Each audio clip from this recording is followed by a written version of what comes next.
तुमच्या शुगरचा रिपोर्ट काल 110 आणि आज 90. एका दिवसामध्ये एवढा फरक कसं काय पडला? तर काल एक लॅबमध्ये आजी आल्या होत्या.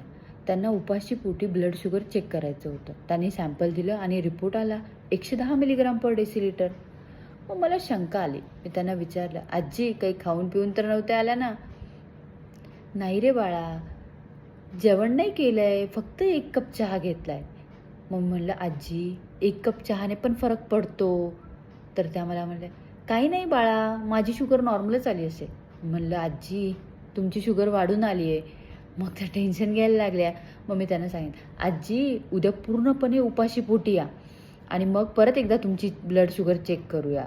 आणि जेव्हा त्या दुसऱ्या दिवशी उपाशी पोटी आल्या तेव्हा त्यांची ब्लड शुगर नॉर्मल होती. फास्टिंग ब्लड शुगर म्हणजे किमान 8 ते 10 तास उपाशी पोटी न काही खाता केलेली टेस्ट.